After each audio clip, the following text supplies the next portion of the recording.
Luxury without limitations. Style without compromise. A life well lived.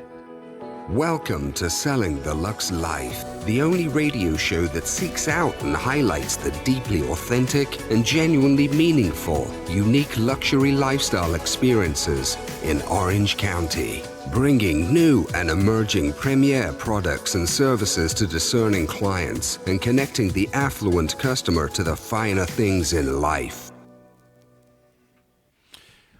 Wow. I don't know if I can follow that intro. Pretty heavy. Yeah, it's pretty heavy. I mean, first show was last week, and we, I think, hit it out of the ballpark with Shaheen Sadeghi. If anybody hasn't heard that, go listen to it. That was an amazing, because he really is a futurist. He really sees things that we don't envision. Anti-malls and all the other things he's come up with. Let me just share this with you guys. I posted the show because, I sometimes I'm waiting on Paul to get me the edited show. So I have to it's always indulge Paul. myself with YouTube, the recording that basically goes live about 20 minutes after we're off the air. And I basically shared that YouTube link and I think it was on Facebook. And we had from Sunday afternoon at 1 o'clock to, I would say, a little bit over 24 hours later, we had 1,232 views. Amazing. Okay. Well worth it, though. Yeah, so I want to thank Shaheen for kicking us off. He's both a friend and, you're right, he's a futurist visionary, and he is the the president and CEO of the Lab Holding Company, which stands for Little American Business, which is responsible for the iconic lab and the camp on Bristol in Costa Mesa, the packing house in Anaheim, and many others. Big project coming up in Long Beach. That's 51 lots that he's basically doing. It's crazy, right? And so no pressure on your next guest here to no. that. I know my next guest well enough to know that he's not only no pressure. He's probably just even chilling now because he's like, yes, this is the realm I run in. But I do want to introduce my new guest, or my next guest, and a good friend of mine as well, and definitely a person that I had in mind when we decided to do Selling the Luxe Life from the very beginning. I think I even talked to him about it before I talked to Shaheen. And that is Mr. Zack Bates from Private Club Marketing. Thanks for having me. Zack, just so we can give people kind of a heads up while we're talking, why don't we do it differently? Let's give people where they can find out more about you, what's the website, and that way they can follow up or do a little bit, because it's a half an hour show, so I want them to basically have some questions maybe they can call in with. So Perfect. Well, Private Club Marketing, I started 10 years ago. We advise top 100 private golf and country clubs around the United States. Mm-hmm. Work with luxury brands and creating experiences for the members of those sort of clubs. Yep. Website is privateclubmarketing.com. It really helps with the SEO on searching for what we do, and have really just had a blast with this company over the last decade. January will be a decade. Oh, coming on a big anniversary. Yeah, I think so. That's awesome. What just Paul, if you wouldn't mind, what is the number that people can call if they have any questions for Zack? 949-330-7761. 949-330-7761. Operators standing by. And I'm going to sweeten the deal here a little bit. I'm going to plug a gentleman that we both know, Zack and I. Those, he makes us look good. Mr. Dave Welsh at Bespoke, and that is bespokestyle.com. And Dave's got a really cool little, what would you call it, like a shop, basically, that we refer to lovingly as the clubhouse, and you will know why if you actually go there. And Dave's location is at 3151 Airway Avenue, Suite Q2. I still think the Q is for Queen, but okay. Q2, Costa Mesa, California, 92626. Again, bespokestyle.com. And we put in a barber chair. I put in a barber chair at Bespoke a couple of months ago, and a master barber by the name of Gorky Falcone has now established the chair at Bespoke. And so I am offering 2 cuts in the chair. So you go get the chair, and you get your haircut. And if you call in during the show, for the first 2 that call in, you get a styling meeting or appointment with Gorky on me. Can I call? No, you can't. Okay. No, you and I need to go anyway. You know. need to It's been trim, 3 and I weeks. need to shave. Yeah. And by the way, it's Thursdays and Fridays are the primary days that they're there, but they are booking appointments as well. So again, bespoke style, and then you can also reach out to me on here or on social media, and I will basically connect you. But if you call during the show, give the number again, Paul. 949-330-7761. I love it when he jumps like that. So. How many shaves have you gotten from Gorky over there? Oh my gosh! Oh, thank you for actually teeing me up because I've gotten a couple of them from him, straight razor shaves, It's amazing. right? And oh no, but you haven't. Have you been there in the last week? No. Oh, I got a treat for you because a gentleman by the name of Randy Carr was a friend of mine, and I know from the spa industry. I mean, we're really luxury here at night at 10 o'clock in the morning, right? Yes. Okay. Where's the champagne? Where's the champagne? Champagne? Scotch? I drank it earlier. Yeah, okay. Yeah, that's why you're so bubbly.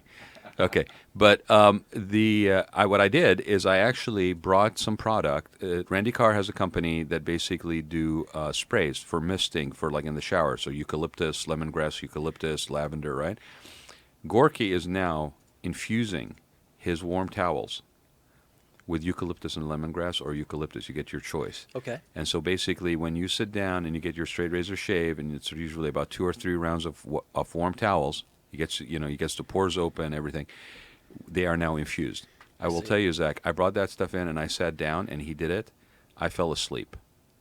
Is that right? I fell asleep in the chair, and I was like zoning the minute that eucalyptus that close. It just infused everything, and it was like, okay, I'm gone. So that's an added treat. Yeah, straight razor shaves, not only haircuts, but straight razor shaves. You don't really see that very often anymore. Nope. They used to have it at Pelican Hill. They used to have a chair there, and it's gone now. And it's tough to find a place to get a straight shave. So again, perfect transition, because you and I have talked about this before, and I really kind of let's just jump to this. You've been in the business almost 10 years. You've actually been in the business with your company for over 10 years, almost 10 years, but you've been in the business longer. Yeah, since I was in college. Right, and so a little background. How did you get into that, and what made you then just go set up your own company? So I kind of, I guess, right place, right time. When I was in college, I didn't want to go home for the summer. Going into, I think, my I want to go to junior the year. country club. Yeah, I was going to school up in L.A., and I applied to be a lifeguard at a country club. I think they call that Caddyshack, don't they? Something like that. Yes, I just wanted to be a cabana boy. A cabana in boy, college, Caddyshack, yeah. So I walked out of dropping off my resume, and this guy follows me out of the club and starts chatting me up in the parking lot, and find out he's the vice president of the biggest club management company in the world. Okay. And says, listen, we don't have any jobs here for you, but I have another club across town. I want you to run the pool for me, and listen, we lose $50,000 a year. Can you just make up the difference? Like, just That we don't make it lose. run That even. we don't lose $50,000. Yeah. So he's like, I'll pay you $15 an hour, and I'll split 50-50 everything you bring in. I think we brought in $100,000 worth of stuff. Oh, that's funny. Swim lessons and that sort of stuff. So I was the golden child for that summer, and Was it on your radar to do this? I mean, was it just No. sort of one of those happenstance decisions? it was just I don't want wanna to go home for the summer. Yeah, it just fell into it. And Wow. while I was there, the club was going through a lot of transitions, and so they're starting a wine club. And I said, hey, how can I be involved in this? I'm 19 years old. I'd love to learn more about wine. It just seems interesting. I'm of drinking age now. Almost of drinking age. So it was a great opportunity to kind of taste some great wines and meet winemakers and meet the members of that club. That just kind of just parlayed into the next thing, the next thing, the next thing. So I just, every 6 months, I try to work in a different department. Mm-hmm.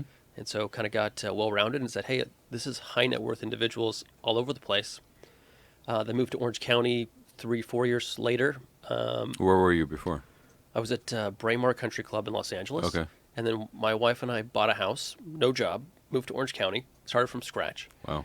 And I got a job at the Center Club. So Just right down next the- door just to where down the street, yeah. Yeah, exactly. So worked for the Simwellis and the Segerstroms. They were all the board of directors at that time. The club did not look like it does today. There was no bar in there, I don't think, at that time. So I was there for about 7 months, and then Donald Bren and his team hired me on to do Shady Canyon. They sold all the real estate out for Shady Canyon, the community, and gave me an opportunity to come in there and help retain that membership through the recession. And once I did 2 years there, I started my company about that same time. So let's talk about that for a minute, because I think a lot of people don't realize the criticalness of membership when it comes to the survival of these clubs. And a lot of them go through this sort of cyclical generational thing where they're popular. We've talked about tennis or pickleball, right? And it's like things come into fashion, go out of fashion. People play golf, then they don't play golf, and then they Right. play tennis, and then they don't play tennis. And generation comes in, and I want my kids to play tennis, but then you didn't really play before, and so it's really kind of interesting. And all the while, those are high cost real estate Right. holdings that, at the very least, have a strong or very expensive operational budget, probably. Oh yeah. Rent, lease. If there's grounds, there's a lot of labor and people to maintain to a certain minimal acceptable caliber Right. to justify membership. So membership retention is a huge thing for those clubs, let alone also the need to maybe appeal to a newer audience or to stay relevant, right? Right. So how much of that do you get involved with? I started the company focused on marketing and retention, so not on sales, because it's cheaper to retain someone than it is to Yep. bring on a new client. And so if you can retain your customers, which is what we preach to our clients. Every industry preaches this, right? A Right. client that you already have is a lot cheaper to retain than to actually go get a new one. Well, and if you could get one referral out of each of your customers, Word of mouth is the best you're done. form of marketing. Yeah. And I've run my own business that way. So we've never solicited a club to work with us in 10 years. That's We've very worked on some impressive. projects with clubs, said, hey, we'd love to do this with you. But we've never picked up the phone, never had a salesperson to say, hey, Cold call, drop in Exactly. leaflets. Yeah. yep. So we practice what we preach. Well, and I would think also that that is sort of on brand for what you do and who you're servicing. Right. Right, because the alternative is probably not as appealing. I mean, there's a certain amount of ego and pride probably in those memberships, and loyalty. Yeah, and this is where I'd love to be with the business, is to invite clubs to work with us. So, hey, we have an opportunity to, we think we see your market as an opportunity to make your $20,000 club into a $100,000 club. So recognize potential optimization opportunities or missed opportunities by other people, and then may come to them with those kind of offerings. Right. Yeah, and in that way you're being very proactive. You're not just waiting for them to identify a problem they have and then you go in and try to save it. Right. You're actually proactively looking out in their best interest, which is, who does that? Well, it's a win-win then. So Yeah. if we say, hey, we can come in. Yeah, you're generating your own lead. Right, exactly. And then we're on the sales side also with the clubs, so the branding, marketing, and sales. So when we sell more memberships with the club, they make more money, we make more money, and everybody wins. So what happened in Shady Canyon? 2-year contract Yeah. ended. It was time for me to go. The recession had kind of cleared up and had done all I could do with that club. It's one of my favorite clubs in the country. It's beautiful. I mean, the grounds are amazing. The members are some of the nicest people I've ever met, and I love running into them. Still here today. So I left in 2011. So to run into them at 7 years Lido later. House or something like that here Yeah. in Newport Beach is always fun to kind of catch up with them. So, having not only the time on the ground, but also specifically having spent a lot of that in this market that we are in, which is an affluent market that has, I mean, on just ballpark, how many private clubs are there in Orange County? Oh, in Orange County, I think there's 20. That's still, I mean, if you're going all the way up to Long Beach, all the Yeah. way down to Dana Point, about 20. yeah, that's a lot of clubs in an area like this. And Yeah, it's there's not a 5 very- yacht clubs Yeah, in exactly. Newport Beach, Yeah. or in Orange County. There's more than 3. I think 2 or 3 in Newport. Oh, yeah, I think there's 3 or 4. There's 3 or 4 in Newport. Yeah. And And you can walk to probably all 4 of them. exactly from each one of from them. the other, Yeah. right? That's what I'm talking about. It's almost to like have a yacht club, across channel rivalries, almost. Exactly. Right? You know, then they do compete. And Yeah. that's what makes it fun. So if you go Yeah. to San Francisco, you have the same thing. Yeah. If you go to Baltimore, you have the same thing there. Yeah, it's definitely a culture and a community thing, which was again one of the things that came up in our last episode with Shaheen. Was I asked him, I said, well, what do you guys do to decide which projects you get involved in? And he actually said, well, there's 4 C's that we use. And I said, well, okay, what's the 4 C's? Courage. I mean, what is it? He said, and it was interesting the sequence and order he presented it. He said, community, culture, commerce, and conscience. Commerce wasn't at the top of the 2. It was almost down to the bottom, right? Only conscience, which I kind of joked with him about. It's like, oh, so conscience is on the bottom of your list, right? But that was an interesting thing because what you're talking about is somewhat similar. And these are properties that have a lot of community and a lot of culture Right. in them. in some cases maybe generation on to generation, like passed from one generation to the other, right? Absolutely. Yeah, especially like we were saying about the yacht clubs that are nearby. It's a legacy membership. So what have you seen? With that being said, my initial question was going to be, what have you seen change? How have things changed in the last almost 10 years? Well, I mean, it's been more than 10 years that things have been changing in the golf business, Right. or in the club And, business. and talk about that a little bit, because I don't think most people understand that. Somebody just quickly tweeted, do you just do golf clubs or do you do yacht clubs? We do yacht clubs as well, city clubs, and now Just we're getting private into clubs, right? Yeah. private club, membership-based businesses, I think is a Got better it. way to put it. Yeah. Okay. So, what have we seen with the industry? The club industry or membership industry is difficult to attract young members for them to identify value with the price. To pay $100,000 to play golf, it doesn't work. The numbers couldn't work out even Unless if you it's a played golf family every membership or a day. legacy, right? I mean, but yes, Even then, you could it's not a priority for expenditure. that $100,000 initiation fee or Yeah. $250,000 initiation fee, which is the majority of clubs that we've worked with. You couldn't play enough golf to justify make that. those numbers Yeah, justify. exactly. And then you're still paying $2,000 a month, $1,500 a month to maintain the membership. Right. That's just to keep walking in the door. Right. At $300 a round or $100 a round, you could So- play a lot of golf. So with that being a challenge, has that been always a challenge, or is it just more recently a challenge? It's become more and more of a challenge as time has gone on. Every year, I think it gets more difficult because people's time becomes that much more valuable. Mm-hmm. So the opportunity, the way to correct this, what the club industry or the golf industry has been trying to do is create a faster way to play golf, so it doesn't take 5-6 hours to play. Mm-hmm. I played in a tournament 2 weeks ago at out in Yorba Linda. It took us 6.5 hours to play, and that was that Santa Ana winds came in and it was just blowing 35 miles an hour. It was fun, but we got through I think 10 holes, and I was like, I'm done. Anybody This is who's played ridiculous. enough golf, then sometimes it's like your whole day is just that's your whole day. Right. You're not doing anything else. You're conducting it on your cell phone, maybe on the golf course or whatever else Which you is do, the worst thing to do, which is is the look worst at your thing you cell can do, phone. right? Yeah. Exactly. So, so how do you combat that? So a lot of clubs now, and we've been doing this with clubs the whole time. And is this only like with golf courses, or pretty much any private membership clubs? Well, yacht clubs as well. Our young people out there on sailboats, being competitive, and that's what yacht clubs are looking for. Is people who want to continue that tradition of competitive sailing. Genuine sailing, like Yeah. a real passion for sailing. Yeah, and Yeah. I think there's a lot of young professionals who like those things. They're interested in learning more about it, but they don't have the time commitment. Even to go race, do a sail race on the weekend, it's a whole day Oh yeah. activity. Yeah. So what we've done is it's really about the experience at the club. Can I come in and have a drink and have dinner? Can I entertain clients? I see that as the foot in the door, and then you get them trying some of these sailing or golf, and it kind of I've got more time, and now I'm 50. I'm getting more mature in my career. Now I can justify that. No, I can take golf that day membership. for golf, or that day for sailing. Yep. What's interesting about what you're saying is it sounds to me like the primary reason for those facilities, which is the golf, the sailing, the tennis, those are not enough. They're amenities. Yeah. People are what you join for. Right. And if you don't have the other layers that would basically draw people in and somewhat help justify their expenditure, or I would venture a guess probably also having things like alcohol sales and things like that are going to be higher margins for that club, but it all has to be basically factored in strategically, right? It can't because I hear what you're saying is if you're a golf course and you figure we will build it and they will come, Right. and there's nothing else to draw them and retain them there. So is this a common melee? Has it gotten worse? Is it always been sort of a challenge that they in the last 10 years or more that you've been there?